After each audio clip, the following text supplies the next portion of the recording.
नमस्कार दोस्तों, स्वागत है आपका हमारे YouTube चैनल जीके ट्रैकर पे। देखिए फ्रेंड्स, आज के वीडियो में हम बात करेंगे जो हमारी एक सीरीज है उत्तराखंड स्पेशल क्लासेस सीरीज। इस क्लासेस में जैसा आप जानते हैं आपको उत्तराखंड के जो इम्पोर्टेंट लोकोक्तियां हैं, मुहावरे हैं, वो तो देखने को मिलते हैं। साथ में जैसा मैंने कल आपको कहा था, इस सीरीज में हम कोशिश करेंगे लोकोक्ति और मुहावरों के साथ उत्तराखंड के जो स्थानीय चीज़ों से जुड़े हुए सवाल हैं, यहाँ की शब्दावली को लेकर के या यहाँ के कल्चर को लेकर के कोशिश करेंगे उनको भी इस वीडियो में यहाँ पर ऐड कर सकें। यानी पहले एक छोटा सा टॉपिक कवर करें और फिर हमारे जो इंपॉर्टेंट कुछ लोकोक्तियाँ मुहावरे हैं उनको यहाँ पर देखें। आज के वीडियो में हम उत्तराखंड में भूमि के प्रकार यहाँ पर देखेंगे। विंसर 2025 में आपको उत्तराखंड में स्थानीय रूप से भूमि के कितने प्रकार हैं, भूमि को किन किन नामों से और वह भूमि किस किस प्रकार की भूमि है, काफी अच्छा वहां पर दिया गया है। उसी के शॉर्ट नोट्स हम यहां पे कवर करेंगे और इसके बाद हमारे कुछ प्रमुख गढ़वाली और कुमाऊनी लोकोक्तियां और मुहावरे। उत्तराखंड स्पेशल क्लासेस की ये हमारी छठी क्लास है। अगर आपने इससे पहले की क्लासेस को नहीं देखा है तो लिंक आपको वीडियो के डिस्क्रिप्शन बॉक्स में मिल जाएगा, वहां से आप अन्य वीडियोस को देख सकते हैं। इस सीरीज की पहली वीडियो में हमने गढ़वाली कुमाऊनी साहित्य जौनसारी को लेकर के डिटेल में बातें करी हैं। तो चलिए दोस्तों, आज की वीडियो को शुरू करते हैं। सबसे पहले उत्तराखंड में भूमि के प्रकार यहां पर देखेंगे। देखिए, राज्य में भौगोलिक बनावट के आधार पे राजशाही के समय भूमि को जनरली दो भागों में विभक्त किया गया था। यानी जैसी उत्तराखंड की बनावट है उसके आधार पे जब यहां पर राजा महाराजा थे, कुमाऊं में चंद राजा होते थे, गढ़वाल में आपके पवार राजा होते थे, तो भूमि को नॉर्मली दो भागों में बांटा जाता था। जो भूमि पर्वतीय क्षेत्रों की होती थी तो पर्वतीय क्षेत्रों की भूमि को अभिलेखों में पर्वत लिखा जाता था, ठीक है। और जो भूमि तराई भाबर यानी मैदानों की भूमि होती थी उस भूमि को माल या 84 माल के नाम से जाना जाता था, ठीक है। तो राजाओं के टाइम पर यहाँ की भूमि को आमतौर पर दो भागों में बांटा जाता था। पहाड़ी भूमि को वो पर्वत भूमि कहते थे और मैदानी भूमि को वो माल या 84 माल कहते थे, ठीक है। शेष जो बाकी हमारी भूमि बची उसको उपयोग के आधार पर निम्न वर्गों में विभाजित किया गया था। अब बाकी की जो भूमि है, इन दोनों के अलावा जो बचती है उसमें कौन कौन सी आती थी, अब हम उनको देखेंगे। सबसे पहले आपको दी गई है गाढ़ भूमि। वह भूमि छोटी बड़ी नदियों की घाटी में होती थी। यानी जो गाढ़ भूमि है, छोटी नदी घाटियों में या छोटी बड़ी नदियों की घाटी में स्थित भूमि को क्या कहा जाता है? सीधा सवाल बनेगा, आप कहेंगे गाढ़ कहा जाता है, ठीक है। यहां ये जो भूमि होती थी ये खेती योग्य क्षेत्र होता था। कुमाऊं के अंदर इस प्रकार की भूमि को गाड़ू, गड्डू या गाड़ा के नाम से भी जाना जाता है, ठीक है। तो जो छोटी बड़ी नदी घाटियां होती थी उनमें जो भूमि है उसे गाड़ कहते हैं। इस इलाके की भूमि को इन अन्य नामों से भी जाना जाता है और यह भूमि आपके खेती योग्य होती थी, ठीक है। दूसरी है हमारी लेख। लेख किस प्रकार की भूमि होती थी? घने जंगल वाली, वह जिसे समतल करके खेती योग्य बनाया जाता था उस भूमि को लेख कहा जाता था, ठीक है। तो सीधा सवाल बनेगा, लेख भूमि किस प्रकार की होती है? या फिर घने जंगल वाली वह भूमि जिसे समतल करके खेती करने योग्य बनाया गया है उसे क्या भूमि कहते थे? उसे कहते थे लेख भूमि। इसको आपने ध्यान रखना है, ठीक है। इसके बाद थी ईजर। इस भूमि के बारे में हमने पढ़ा है, ईजर भूमि वह कृषि भूमि जिसे राजा आमतौर पर दान दिया करते थे। यह भूमि खेती के लिए उतनी अच्छी नहीं होती थी। उसके बाद भी इसमें खेत बनाकर हर 3 साल में फसल बो दी जाती थी, ठीक है। तो ईजर भूमि, इसमें नॉर्मली ये सिंचाई के लिए अच्छी नहीं होती थी, लेकिन फिर भी 3 साल में एक बार इसमें सिंचाई या फसल इसमें हो जाती थी, ठीक है। अगला है हमारा धूरा। धूरा या धूरा डांडा या सिर्फ डांडा, ठीक है। इस तरह की भूमि भी राजाओं के द्वारा दान में दी जाती थी। जो धूरा है, धूरा शब्द छोटे जंगलों के लिए प्रयोग में लाया जाता था। ऐसे छोटे जंगल जहां से आपको लकड़ी, घास, ये सारी चीजें प्राप्त हो जाती थी। तो ऐसे छोटे जंगलों को क्या कहा जाता था? धूरा। या जो पहाड़ी चोटियां होती थी उनको भी धूरा कहा जाता है। इस चीज को भी ध्यान रखना, धूरा या डांडा, तो दोनों आपके एक ही प्रकार के लगभग ये शब्द हैं। छोटे जंगल या जो असमतल भूमि होती थी और जंगल होते थे जहां पर खेती तो नहीं हो पाती थी लेकिन घास, लकड़ी ये सब वहां से मिल जाता था। डांडा शब्द का अर्थ छोटी छोटी पहाड़ियों की चोटी से होता है। ठीक है, तो धूरा भी गढ़वाल में चोटियों के लिए या ऐसे छोटे घने जंगल के लिए कह दिया जाता है जहां पर खेती नहीं हो सकती लेकिन लकड़ी घास आदि मिल जाता है। ठीक है, ऐसे ही डांडा शब्द है विभिन्न प्रकार की छोटी छोटी पहाड़ियों की चोटियों के लिए कहा जाता है। यहां की भूमि भी समतल नहीं होती थी, खेती योग्य नहीं होती थी, लेकिन यहां से भी घास, लकड़ी और पशुचारण हो जाता था। अगली है हमारी बगड़ भूमि। पहाड़ में नदियों के किनारे की समतल और उपजाऊ भूमि को क्या कहते हैं? सीधा क्वेश्चन बनेगा। तो नदियों के किनारे की पहाड़ों में जो स्थित भूमि है, जो उपजाऊ भी है, इस भूमि को बगड़ कहते हैं। ठीक है, इस प्रकार से कई सारे नाम भी आपने देखे हैं, जैसे नारायण बगड़ है, सोन बगड़ है। तो ये सब आपके क्या हैं? पहाड़ों में नदियों के किनारे स्थित उपजाऊ भूमि। ठीक है, गाड़ का दलो, यह किस प्रकार की भूमि होती थी? देखिए, वह भूमि जो होती तो नदी के किनारे है और उपजाऊ भी है, लेकिन नदी के तल से इतनी ऊंची होती है कि इसमें सिंचाई नहीं की जा सकती। तो ऐसी भूमि जो नदी के किनारे पर है लेकिन ऊंचाई पर है, जहां पर सिंचाई नहीं हो सकती, ऐसी भूमि को गाड़ का दलो कहा जाता था। ठीक है, कुमाऊं में ऐसी भूमि को दल या दौल कहा जाता है। तो इस प्रकार के सवाल मिलान में भी आ सकते हैं कि एक तरफ भूमि के नाम दे दिए और दूसरी तरफ उनके अर्थ दे दिए। तो ऐसी भूमि जो होती तो नदियों के किनारे है, उपजाऊ भी है, लेकिन सिंचाई की व्यवस्था वहां पर नहीं है क्योंकि तल से ऊपर है। ठीक है, अगला है हमारा बन या वन। ऐसा क्षेत्र जो होती तो वन भूमि है लेकिन उस पर नियंत्रण गांव वालों का होता है। यानी कि जंगल भूमि है, वन भूमि है, लेकिन किसके अंडर में आ रही है? वन विभाग की नहीं है, गांव वालों के अंडर में है। पहाड़ों में ऐसे क्षेत्र के जंगल में गांव वाले घास, लकड़ी लाने के लिए सामूहिक रूप से जाते हैं और इसको कहा जाता है स्थानीय भाषा में बन जाना या उबड़ी। अब ये एक इंपॉर्टेंट पॉइंट हो जाएगा क्योंकि क्वेश्चन आपके पास बना था पेपर में कि ढाकर क्या होता है। तब आपने कहा था एक व्यापारिक यात्रा है। इसी प्रकार आएगा उबड़ी क्या है? तो सामूहिक रूप से जंगल जाना घास व लकड़ी लाने के लिए उसे स्थानीय भाषा में उबड़ी कहते हैं। ठीक है, अगला है हमारा रौ या रै। पहाड़ी क्षेत्रों की गहरी घाटी में स्थित ऐसी भूमि जिसमें पानी एकत्र होकर तालाब का रूप ले लेता है, इस प्रकार की भूमि को कहते हैं रौ या रै। यानी पहाड़ी क्षेत्रों की गहरी घाटी में स्थित भूमि जिसमें जब पानी जमा होगा तो वह एक टेम्पररी तालाब बन जाता है। जब पानी सूख जाता है तो उस भूमि पर खेती करी जा सकती है। यह भूमि बहुत अच्छी उपजाऊ होती है क्योंकि डाउन में है, घाटी में स्थित है, तल पे ऊंचाई पर नहीं है, निचले इलाकों में स्थित है। तो पहाड़ी क्षेत्रों में गहरी घाटी में ऐसी भूमि जिसमें पानी एकत्र होगा और वो तालाब का रूप ले ले अस्थायी तौर पर, उसको कहते थे हम रौ या रै। तो रौ और रै क्या हो गया, आप इसे आसानी से बता सकते हैं। इसके बाद आती है तलों। पहाड़ की ऐसी भूमि जो खेती के लिए उत्तम होने के साथ साथ सिंचाई सुविधा से युक्त होती है। पढ़ा है हमने कई बार तलों या तलाव। तो एक प्रकार की सिंचित भूमि है, यानी ये उपजाऊ भी है और यहां पर सिंचाई की सुविधा भी है। तो तलाव भूमि या तलाव भूमि किसको कहते हैं? जो उपजाऊ भी है और सिंचाई की व्यवस्था भी है। और उपराऊ किसको कहते हैं? देखिए, तलाव यानी कि तल्ला यानी कि नीचे, जो निचले इलाकों में है। अब जो भूमि निचले इलाकों में होगी, पानी जाहिर सी बात है ऊपर के इलाकों से नीचे के इलाकों में ही बहेगा, तो इन भूमियों में आसानी से सिंचाई व्यवस्था हो जाती है। दूसरा प्रकार है इसी का अपोजिट, उसे कहते हैं उपराऊ। उपराऊ यानी कि ऊपर, जो नदी तल से ऊपर है, वहां पर सिंचाई की व्यवस्था नहीं है। तो असिंचित भूमि को उपराऊ कहते हैं और सिंचित भूमि को तलाव या तलाव कहते हैं। ठीक है, अगला है उपरो। जैसा आप देख सकते हैं, पहाड़ में घाटियों के ऊपरी क्षेत्रों में कंकर पत्थर वाली ऐसी कृषि भूमि जिसमें सिंचाई नहीं हो सकती। यहां पर सिंचाई केवल किसके भरोसे होती है? वर्षा के भरोसे। बारिश जब आएगी, बरसात आएगी तो ही यहां पर खेती हो पाएगी, अदरवाइज नहीं हो पाएगी। ठीक है, तो तलाव जो निचले इलाकों की भूमि है जहां पर सिंचाई हो सकती है, उपराऊ जो ऊपरी इलाकों में है जहां पर सिंचाई नहीं हो सकती। इसके बाद है सेरा। इस शब्द का उपयोग भी सिंचित तलाव भूमि के लिए किया जाता है।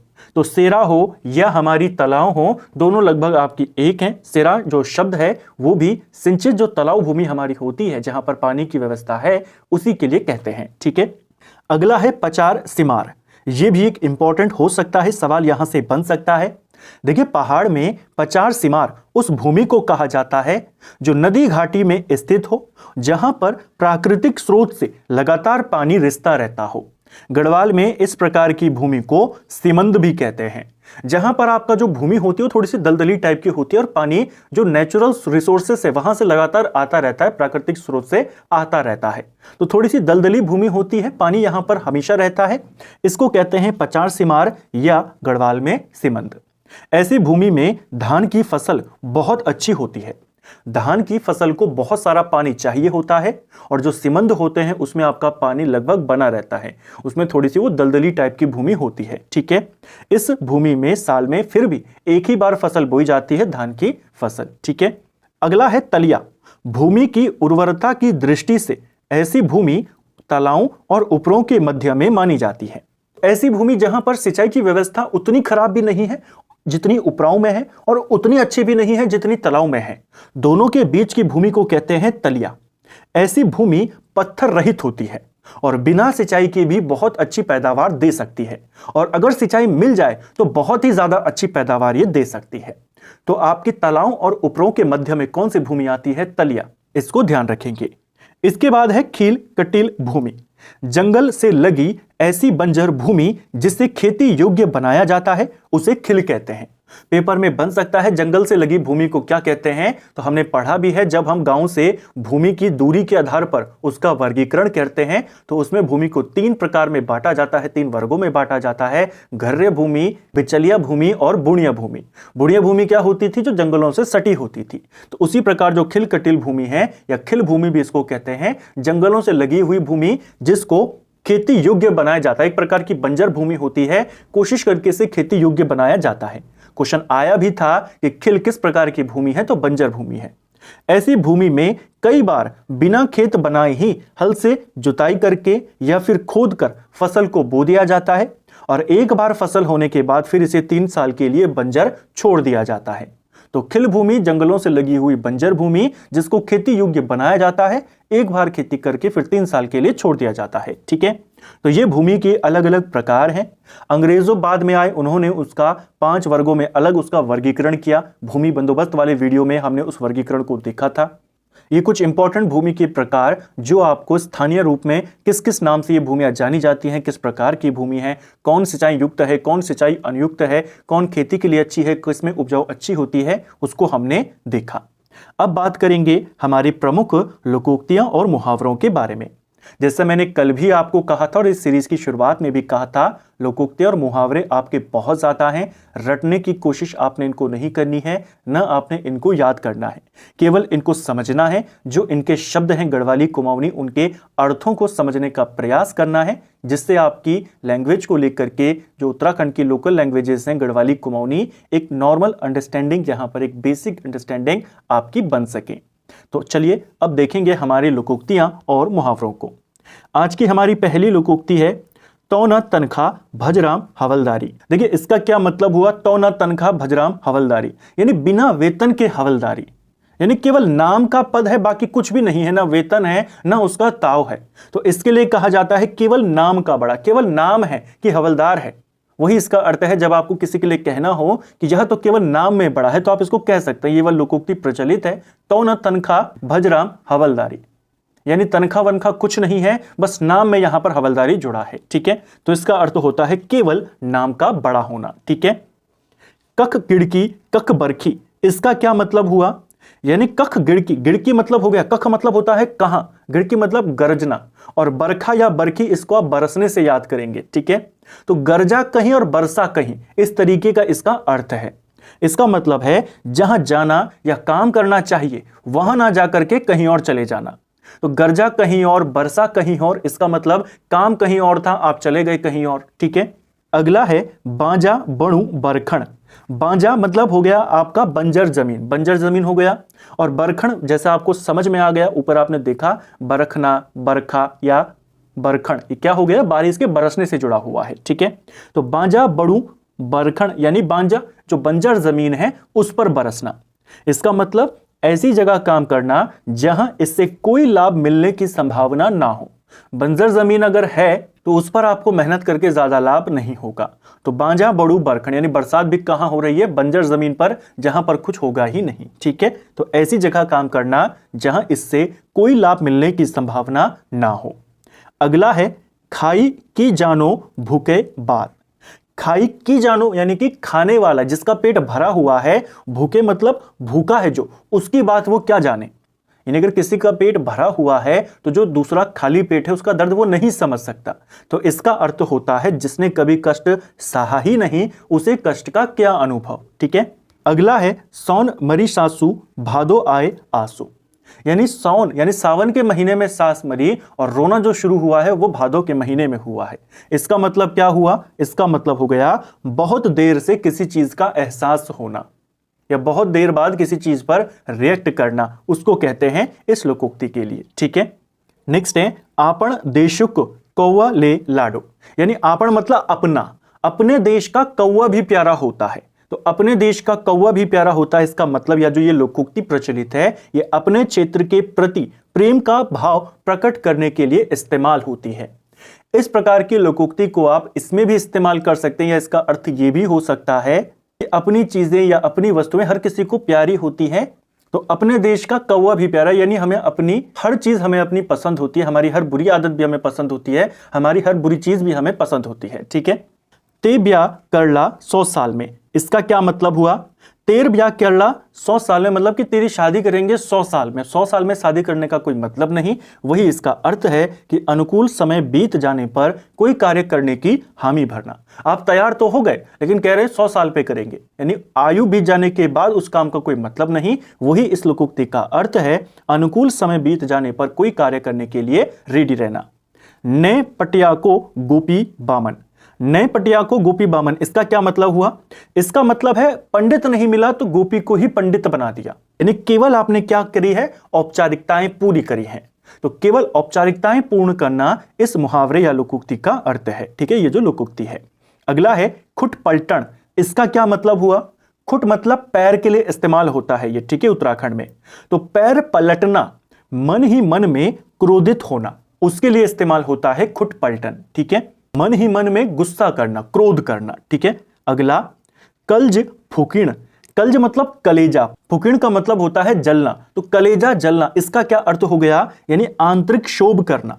आंतरिक क्षोभ, क्षोभ का मतलब होता है आपका जैसे मन अंदर से दुखी होना या अंदर से डरना या अंदर से क्रोधित होना। ठीक है, मन से क्रोधित होना, वही चीज है आपकी जो हमने ऊपर देखी।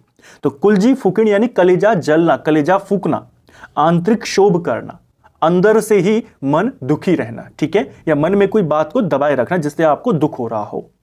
खुट खजान, इसका क्या मतलब हुआ, खुट खजान मतलब हो गया पैर खुजलाना। पैर खुजलाने का जो अर्थ होता है यानी कि एक जगह पर स्थिर न रहना, यानी एक जगह पर पैर नहीं टिक रहे हैं, इसके पैर खुजलाते रहते हैं, ये एक जगह पर नहीं टिकता है। ठीक है, उसके लिए कहते हैं खुट खजान। अगला है उल्लू भाषण। उल्लू भाषण का मतलब क्या हुआ, ये जो मुहावरा है आपका, इसका अर्थ है उल्लू बोलना यानी अशुभ संकेत। उल्लू भाषण यानी अशुभ संकेत। ठीक है, अशुभ संकेत का मिलना। अकल दाण फुटन, इसका क्या मतलब हुआ, अकल दांत फुटन, दाण मतलब दांत हो गया, तो अकल के दांत फूटना, अकल के दांत आना यानी उम्र में परिपक्व हो जाना, यानी अक्ल आना, आप इसको कह सकते हैं कि आप परिपक्व हो चुके हैं। ठीक है, उसके लिए ये मुहावरा इस्तेमाल होता है। ढीठ लागण, इसका क्या मतलब हुआ, ढीठ लागण मतलब होता है नजर लगना, और नजर लगने का मतलब क्या होता है, नजर लगने का मतलब होता है कुदृष्टि का प्रभाव होना। ठीक है, तो ढीठ लागण का मतलब हो गया नजर लगना यानी कि कुदृष्टि का प्रभाव होना। ठीक है, उच्ची ठोकण, ऊंची ठोकण का मतलब क्या हुआ, ऊंची ठोकना यानी ऊंची ऊंची फेंकना, ऊंची हाँकना, उसके लिए इस्तेमाल होता है मुहावरा ऊंची ठोकण, यानी ऊंची हाँकना, बड़ी बड़ी बातें करना या अपनी बातों को बढ़ा चढ़ा कर करना, उसके लिए यह मुहावरा इस्तेमाल होता है। ठीक है, तो फ्रेंड्स ये था हमारा आज का वीडियो जिसमें हमने उत्तराखंड में भूमि के प्रकारों वाला जो एक छोटा सा टॉपिक था उसको कवर किया, और उसके बाद कुछ इंपॉर्टेंट लोकोक्तियां, मुहावरे, उनको यहां पर देखा, उनको समझने का प्रयास यहां पर किया। उम्मीद करता हूं आपको आज का वीडियो पसंद आया होगा। अगर आपको ये वीडियो पसंद आया है तो वीडियो को लाइक करें, अपने दोस्तों के साथ वीडियो को शेयर करें, चैनल पर पहली बार आए हैं तो चैनल को सब्सक्राइब करें, वीडियो आपको कैसा लगा कमेंट बॉक्स में हमें ज़रूर बताएं। Thank you friends.